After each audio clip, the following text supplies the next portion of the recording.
Hey, we're finally here, everybody. Thanks for joining us at the Hump Day Market Update. Yes, we have a cluster you-know-what. I don't know why. I don't know if it's the internet, because the internet's such bullshit. First of all, I hate technology. That's number one.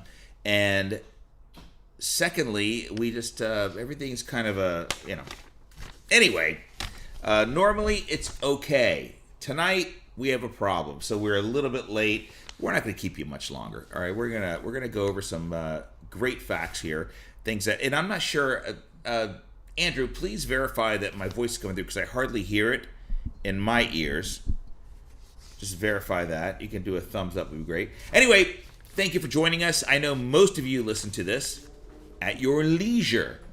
At your leisure, yes. Okay, great. But we are live. Thank you very much to Facebook. And by the way, we'll talk about Facebook and the earnings that came out after the close. But joining me, as she does every Wednesday evening on the Hump Day Market Update, is our megalennial. We call her Nikki Ward. Actually, her parents did that. Nick, how you doing this evening? I'm doing all right. Yeah, I had no say in what I was named. But hey, better late than never as far as us being here. Yeah, and we're a lot of action over the last week or two. Actually, this week is the busiest week for earnings, and I love earnings time, only because there's some volatility. Things happen. What I don't like is when we own something and they report earnings and they had great earnings and the stock goes down. I hate that. And we'll talk about why that happens. Go ahead. Are we talking about Apple? We're talking about Apple, talking about PayPal, we're talking about pretty much everything has gone down. I want to take a look at something real quick because when you look at, hold on a second. You have Facebook, which we don't own, by the way, but Facebook is down after hours. So we're going to talk about all of that. But let's talk about, first of all, what the markets did today, and I will get to that. And then we'll talk about what the markets are likely going to do going forward. So today, the Dow Jones Industrial Average was down 127 points at 34,930. The S&P 500 was also down, but very fractionally. It was flat at 4,400. The NASDAQ Composite, though, rallied. The tech stocks did manage to rally today, up 100 points, about 11 sixteenths of 1%. Yes, I know fractions. 11 sixteenths of 1% at 14,761. The small caps rallied a little bit, about 1.5%. So let's talk about what's been going on. First of all, I'll show you a chart really of the small caps because the small caps that's an important sector of the market. That's you and me. That's not corporate America. That's not the big companies, the gorillas of Wall Street. That is us employing people. That is you folks out there who own stores, who own businesses, services, whatever the case may be, one-off restaurants. But this is the small cap stocks. They haven't done what they started out the year gangbusters, right? This is January 1st, rallied hard until middle of March, and then literally has gone sideways the whole time. And in fact, has been the one index that has corrected 10% from its highs. We haven't seen that a lot lately. Now, what's driving the markets right now, I don't believe is earnings, Nikki. And, we talked about this we have a radio show, by the way, folks. We have a radio show. We also have, that radio show is converted to a podcast. And by the way, before I go any further, it went live today. Our radio show is out and podcast out today. However, next week, we have a very special guest. He's a friend of the show. Well, he is now.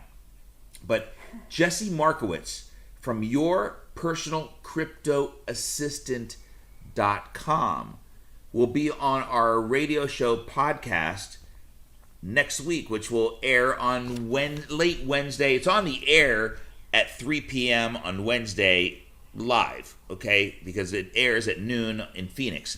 However, Jesse and we talked to him. We did a pre-show interview with Jesse, and very interesting, Nikki. I know you're all into, because you're, of course, millennial. You're all into the crypto. You're all into the blockchain, which I think is probably going to be okay. But it was pretty informative, and Jesse's a very knowledgeable guy. All right, so I gotta say though, can we please go back to fractional denominations? I'm up with you. I hate the decimal system that we have now. Yes, I agree. I so enjoyed nerding out with Jesse, our illustrious guest that is going to be live on our radio show and available on our podcast on August 4th and thereafter.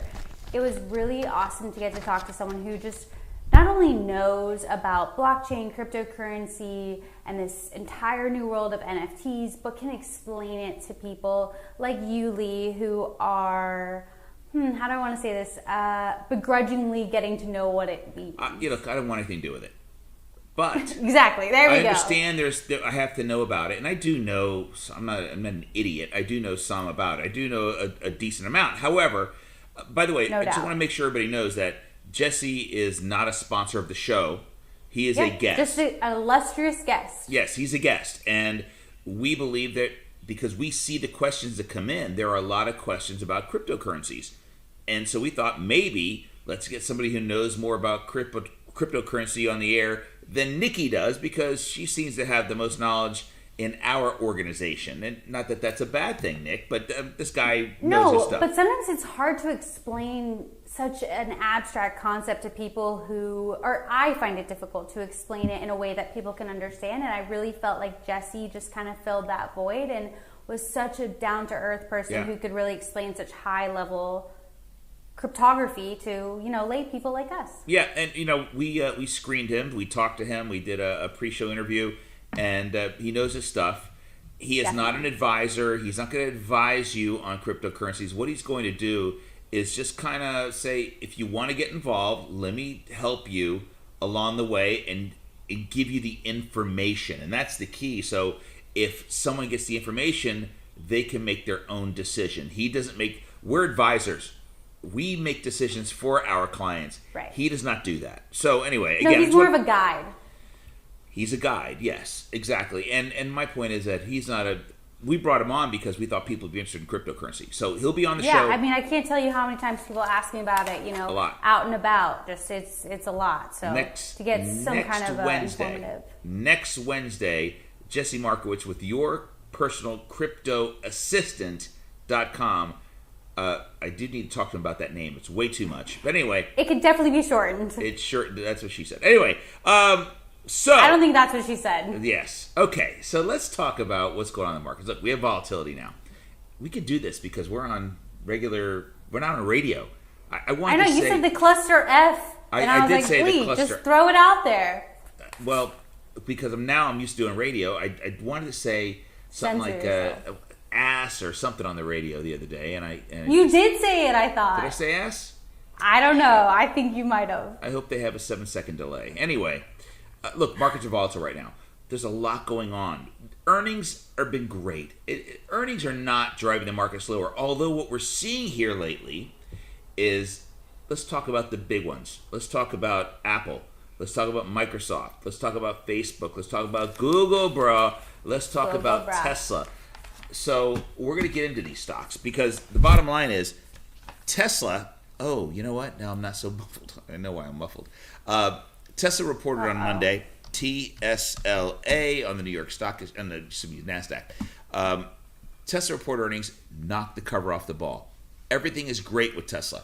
The stock was actually it was up a little bit today, but not much. Up $2 and change today at 646. It was down yesterday, but they had a great report. The company came out and they made their first $1 billion in a quarter. First time ever making $1 billion. That is up tenfold from a year ago.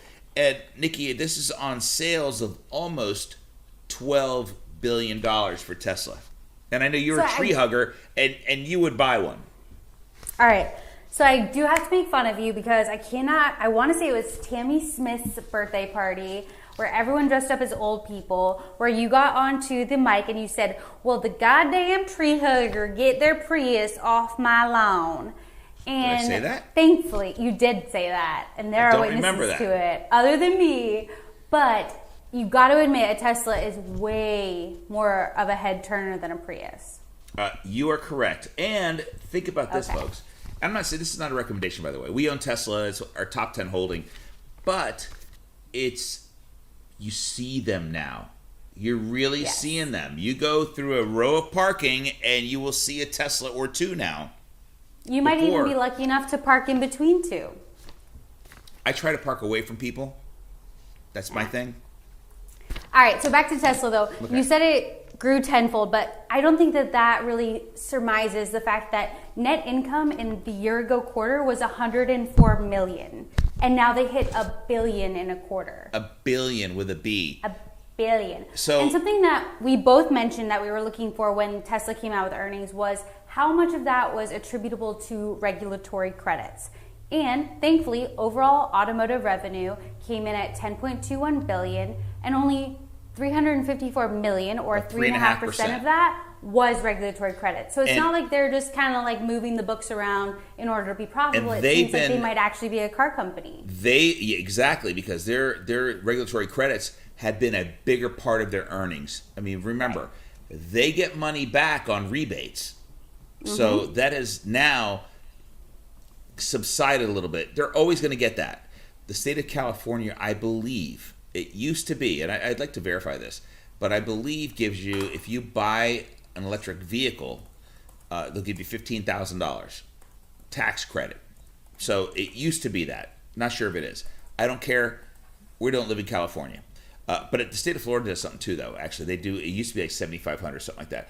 But here's So I want to say that they offer up to $7,000. Okay, I thought $7,500. That's the first research for Florida piece that I got. No, this is for California. Okay, it used to be $15,000. Maybe that was the early on, get a car, the battery could blow up type of thing. We'll give you a break. The Ford takes, though, they can still blow up. Yes, they do. The Ford takes I got from the Tesla earnings were that they almost did $12 billion in sales. Their profits skyrocketed. Free cash flow remains extremely strong. They had $619 billion in free cash. Cash Sign is of a healthy king. company. Sign of it. And this company has done it. All right. They still trade at a high valuation, no doubt about it. So here's what's going on with Wall Street. Now, Wall Street has mixed reviews on Tesla. Love to hate it, hate to love it. Goldman Sachs loves it. They raised their price target, not much, but to $8.75 a share. So let me just give you a chart real quick on Tesla, because I'm going to show you something. And the stock, can you believe this? Walgreens is calling me.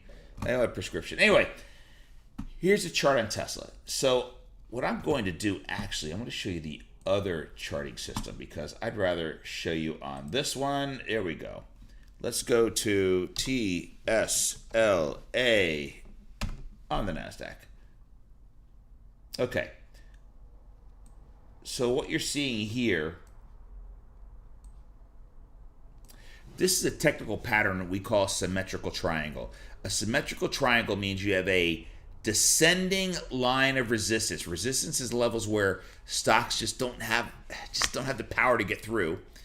Yet support is where the lower lows. So you have lower highs and higher lows. Okay, so the lows have gone from here to here, 540 to 620 to here.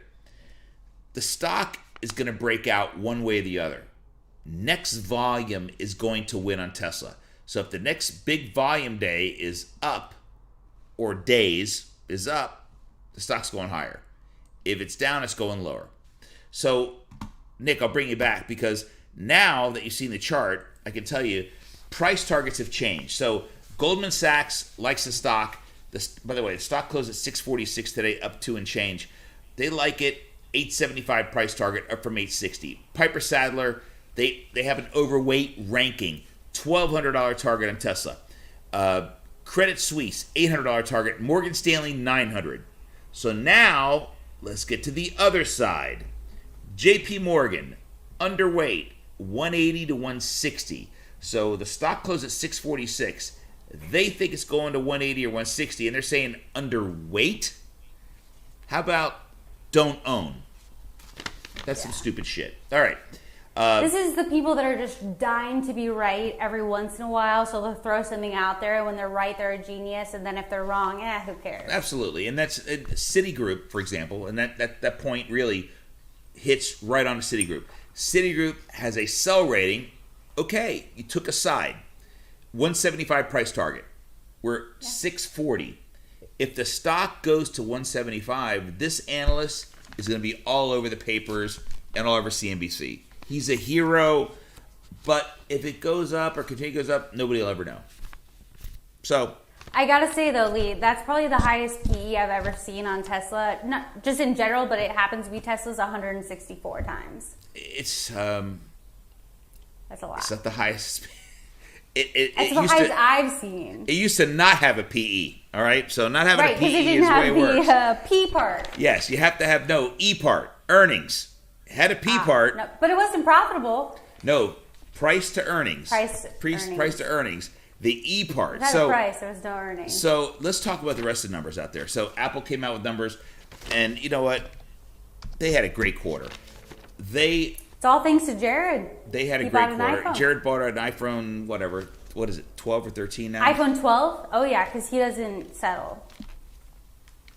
He's not going to slum it with us, No, of course not. iPhone Jared wouldn't 10s. do that. Look, Apple is our largest holding. It's my personal largest holding. We own it in the people own it. We've owned it for a long time. 2011. I bought it as recently as earlier this year in March. We love the stock. They came out with their earnings, coming out with $1.30 and change a share. $1.30 a share versus what, 98 was it? They beat by 30%. iPhone sales through the roof. 50%. I'm sorry? They were up 50%. Up 50%. Sales. All right, and that was a concern to Wall Street. All right. Yeah, what does the upcycle look like? I'm going to do something really bad now. The reason I wear headphones like this is because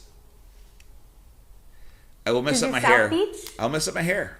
But I'm going home after this. What up, South Beach? What up, South Beach? What's up? Okay. I'll mess up my hair. Whatever. I'm going home. All right. Doesn't matter.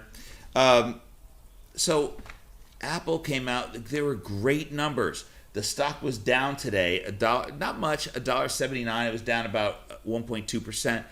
But they're concerned about the chip shortage. And Tim Cook said, hey, this could make an impact going forward as far as the chip shortage. But that means the chip shortage is going to affect Macs and iPads. So what does that mean? You may have a bad quarter. It's going to affect everything. You may have a bad quarter. But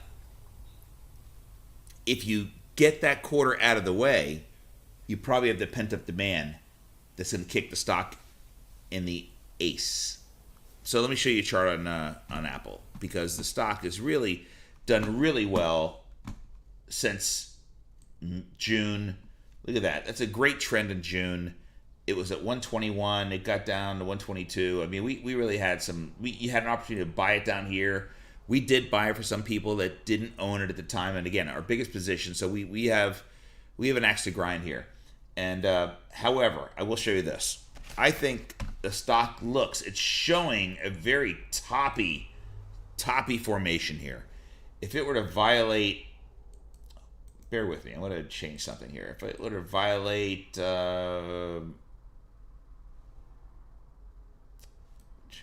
is that? It's I wish I could see, 141.67. 141.67 is a problem.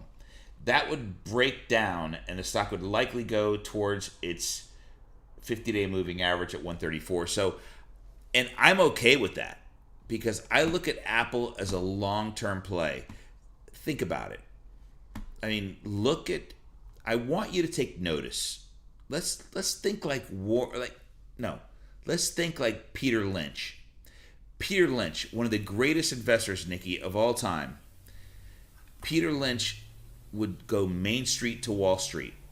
So what's good for Main Street, is his philosophy, was good for Wall Street. Just start noticing. We converted one. We converted. Jared in our office, by the way, does 403Bs for teachers, works with teachers. He had a Samsung, right? Samsung. Yep, an Android. He converted an Android. He converted to an iPhone 12 and a half or whatever he got. Yeah, like the 13. Whatever he gets. Whatever the best is, he gets. That's always. But anyway, the point is, they're going to be around. Now, the stock ran up prior to earnings. Most of the times it goes down after earnings. So let's talk about, Nikki, you had the Facebook. I know you hate Facebook. You're one of those that are, and we only use it. I personally really only use it for business type purposes. I don't go on and say, hey, here's what I'm eating tonight. Let me take a picture. Oh, what's up? I don't do that. Okay. So I know you hate it, but talk to me about Facebook earnings, because they came out tonight after the close, and the earnings were also phenomenal. They were. So they had earnings per share of $3.61 versus $3.03 expected, on revenue of $29.08 billion versus $27.89 billion expected. They have 1.91 billion daily active users. Monthly active users is 2.91 billion, and they have an average revenue per user of $9.66. That's how Facebook is free, because you are the commodity. And Facebook shares are up about 37% since the start of 2021. And, on average, Facebook rises 2.7% following an earnings report. However, on a second quarter earnings report, the shares only bounce about 1.4%. So and we'll see what happens. They did lower guidance, though, and they said that they weren't going to kind of have, the revenue and the earnings that they did this quarter. So, aftermarket's taking there a was little some hard. Concern about regulation going forward with the There's always concern, but Mark Zuckerberg and Facebook have proved that they are Teflon. They are, and that's the thing, is that we don't own the stock, and I haven't owned it because all the stuff that's going on around it, and I missed an opportunity. So that's our bad, but I didn't want to put our clients in that risk. So let's take a look at Facebook. I'll give you a chart on it. The stock has done great, no doubt about it. If you're an owner of Facebook, personally, the stock is going to be down. Let's see, pre-market trading. Okay, we're down, Nick. We're down $13. We closed at $373. Right now, we're indicating at $359. It's trading right now at $359, $360. So the stock is going to be down about 3% after hours. That doesn't mean anything. They could say something in a conference calls or some news come out. Yeah. But it's going to be down a little bit. But again, this stock has killed it this year. So there is some profit taking. That happens. People decide to take profits. Yeah. And I also think, though, too, with the soft guidance going forward, they're also lowering the bar that they have to then jump so that they can, over-deliver on an under-promise. Speaking of lowering the bar, let's talk about our sponsor tonight, The Alley in Sanford. They've given us our bottle of Crown. We love it. It's just the big bottle. They raised the bar on barbecue, They did raise the... Oh, their barbecue is fantastic. Fuel barbecue. So check out The Alley in Sanford. And we love that place. We go there. We have events there. It is really a phenomenal place. Great music, 7 nights a week. Every once in a while, they have this great band. Yeah, a great band called Skin Deep. It's a reference to a Louis Bellson song. But their barbecue, which is Fuel Barbecue, is fantastic. So check out The Alley in downtown Sanford. It's a great area to be. Just make sure you carry a firearm. But anyway, let's go back. Oh my God, please, Jesus Christ. No, the mayor got mugged. But anyway, besides that, no, it's a great place. I'm Sanford is joking. coming up. Henry's Depot is great. Henry's Depot. I've not been there. And I love, what is the name of the Irish place that's over there? It's like a Washburn Imports. I know the German place. The Sullivans. The If you like, Sullivan. and they really say if you good. like German food, you go to German food at the Willow Tree. That is The Willow there. Tree. I'm not a German They have a beer food person. garden upstairs too that's gorgeous. Okay, well, I'm not into German food, but check out Sanford. What? German food is so good. Okay, check out Sanford and check out The Alley specifically and eat at Fuel Barbecue. So before we wrap things up, let's talk about Bitcoin. Excuse me. Bitcoin rallied on Monday because Amazon kind of put it out there that we would consider accepting Bitcoin. So, Nick, This feels like they rallied. took a page out of Elon's book. It did. They were kind of like, oh, well, we may or may not accept it at some point. Yeah. You know what? Personally, you know how I feel about this stuff. I would never own it and transact business with it. That's not my thing. I can't get behind using it as a currency, because how can I pay for something on Amazon? There's a fixed cost to it, and I pay with it in $1, and I know exactly how much I paid for it. But if I pay this much in Bitcoin today for that item, tomorrow in Bitcoin valuation, that could be worth so much more or so much less. There's just too much volatility for it to be used as a method of payment. And it's exactly why we don't feel that it's a currency. We feel that it's an asset class. Look, it got up to $40,000 first time in 6 weeks. That's great. Yeah. For folks that from a high of 65,000 in April. Yep, and it dropped down below 30, so it got cut in half. So if Amazon, who does so many transactions, are saying they're going to accept, think about this. You buy all your products. 5 days a week, I get something delivered on my doorstep. I'm paying them in Bitcoin. Amazon is saying, okay, we're collecting this money at that price, the conversion at that point, when the transaction happened, but we're going to keep a percentage of that money aside for an investment. Maybe, because they always keep cash aside. Maybe it's better than put it on the books maybe like it's Tesla? better than cash. Maybe it's better than cash. I don't know. But what I do know is if all of a sudden they took a bunch and they do millions of dollars of transactions on a daily basis, if they take a big deal, let's say after Amazon Prime Day, and the market tanks in Bitcoin, they take a little bit of hit, could make an impact. A little bit. It could be a lot. Yeah. It's proven this year just in the fluctuation of the value of Bitcoin. It's not stable enough yet to be taken seriously when it comes to talking about it being used for purchasing. Well, and that's a concern. So I personally be cautious at these levels. If you want to own something like Bitcoin, you really need to own it, then go own it. Far be it for me for you not to speculate. But also you can own exposure to cryptocurrency and blockchain through Coinbase and through other methods. You don't have to own the currency in order to have some hub and spoke approach, in order to have just a little bit of part of your portfolio exposed to that kind of aggressive risk. Yeah, and we own Coinbase, COIN on the NASDAQ. We do own that for some clients. I knew that ticker, Lee. Yes, it's easy. All right, so That's before we end up, I just want to say something. I want to give props to our megallennial, Nikki Ward, because I'm going to tell you a little story about something that happened to a client situation. She caught it. She came to me with it. It had nothing to do with me. I just said, hey, check into it further. She figured it out. So we have a client that was bringing in a lot of money. It's been taking a long time because there's a death involved. So titles had to be changed. Okay, it takes time. It's been going on for 6 months now.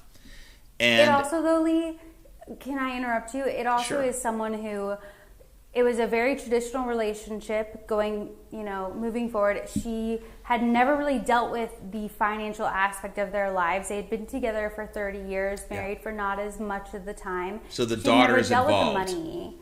Right, and so, but all of this to her is just a lot, and so getting all the title transfers over has been an overwhelming experience on top of the grief that she's experiencing, so it has been a process. If it wasn't for you and her daughter, it would have been a nightmare, because her daughter's sharp, her daughter knows what she's doing. Her daughter is amazing. She's incredible, and then you've helped her, and we got it all done. So, we had a little bit more coming in, not a little bit, a large sum of money coming in that was supposed to be coming in. The biggest Roth you've ever seen. It's the biggest Roth I've ever seen. I'm not going to talk numbers, but it's the biggest Roth I've ever seen. So he obviously converted a big Roth years ago, or a big traditional IRA or 401k years ago.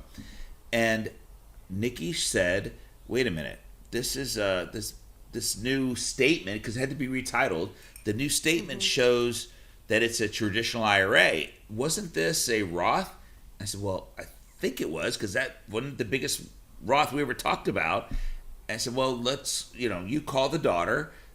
she caught it. She called the daughter. The daughter says, "Wow." You had the conversation with her. You can go from here because I was just like, hey, I would really love for you to go to this really big clearinghouse, one of the biggest custodians, and just verify that this titling has been changed from the deceased Roth IRA into a Roth IRA for the beneficiary. And we're not going to say anything, client. But it sounds like show rice. Okay. I wasn't even going to go that far. Okay, I'll go that far.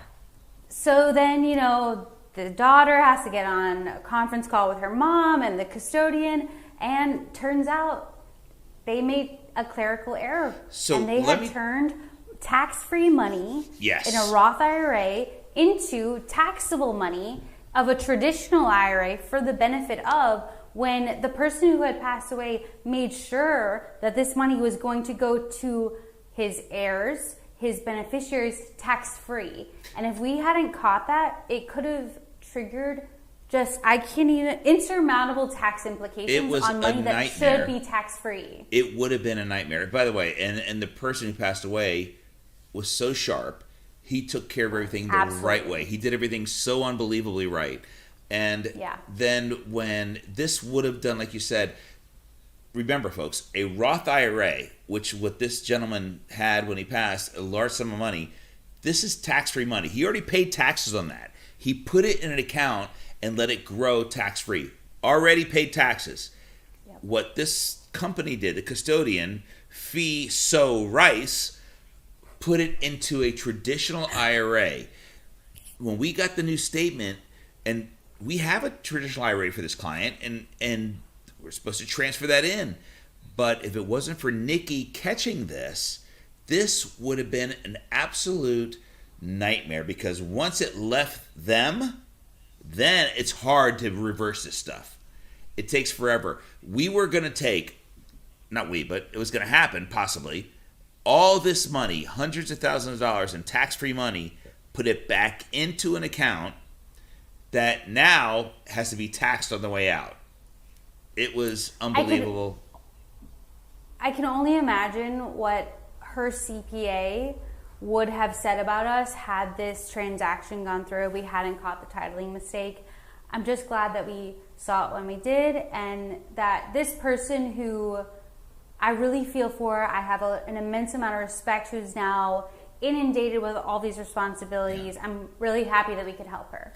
Yeah, and you know what? And both of them, the mother, the daughter. Yes, the daughter and the mother. She's a rock star. But anyway, Nikki, you're a rock star too, and that was really a great thing that you did, and you caught. And I'm glad.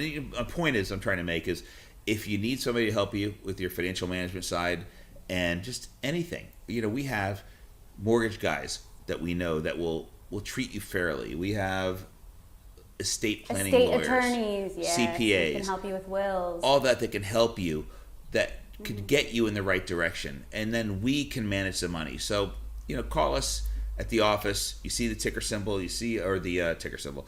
I'm used to seeing the ticker our ticker tape. Yes, you see Nikki's email address. Just email her or call the office, and we can sit down with you and talk about your portfolio. But thanks, Nikki, for joining. As always, we will not be here next week. We will not be here next week. We will take next week off.